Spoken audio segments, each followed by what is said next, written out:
அஹ் போன வீடியோவிலேயே சொன்னேன். புதுசாக வரவங்க கொஞ்சம் பரபரப்பாக இருப்பாங்க. அவங்க இன்ட்ரெஸ்டிங்காக செய்வாங்க. செய்யறதுக்கு வரவங்கள விட்டுருங்க அப்படின்னு. ஆனால் அதே மாதிரி இன்னைக்கு இளைய தளபதி விஜய் வந்து இந்த அளவுக்கு அறிக்கை விடுவாருன்னு மக்கள் யாருமே எதிர்பார்க்கல. எதிர்கட்சிக்காரர்களெல்லாம் வாரி போட்டுருச்சு. அவர் மேலே பழிய போட்டு ஒருத்தரை கண் கலங்க வைக்கிறது பெரிய விஷயம் இல்லை. அடி மேலே அடி கொடுத்தாங்க. அவரை பயங்கரமா புது ஆளு தானே, அனுபவம் இல்லை, மன கஷ்டத்தை தாங்கிக்க முடியாது, பயங்கரமா கஷ்டத்தை கொடுத்து பார்த்தாங்க. ஆனா மனுஷன் மௌனமே வெல்லுங்கிற மாதிரி அமைதியா இருந்து எல்லாத்தையுமே சாதிச்சிட்டாரு. அது மட்டும் இல்லாத இந்த அளவுக்கு அறிக்கை விடுவாருன்னு தெரியல.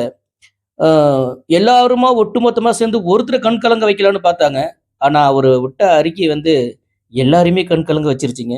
உண்மையிலேயே அவர் ஒரு அரசியல் நடத்துற மாதிரியே இல்லை. ஏதோ ஒரு குடும்பத்துக்குள்ள ஒரு குடும்பம் ரொம்ப தாழ்ந்து பட்டுட்டா அதுல ஒரு தலைவனா இருந்து எப்படி தாங்குவாங்களோ, அவரு அறிக்கை விட்டது அனைத்துமே அப்படிதான் இருந்தது. சென்டிமெண்டா மட்டும் இல்ல, உண்மையிலேயே ஒரு பாசமா தான் இருக்கிறாருன்னு இப்பதான் தெரியுது. ஆனா எல்லாரையுமே கண் கலங்க வச்சுட்டாரு. ஒரு 5 ஆண்டு கண்டிப்பா ஒரு ஆட்சியில அவர் உட்கார வைக்கணும். அவரு எவ்வளவு செய்ய முடியுமோ செய்வாரு. நம்பிக்கை இருக்கு. ரொம்ப சந்தோஷமா இருக்கு, ஆனந்தமா இருக்கு.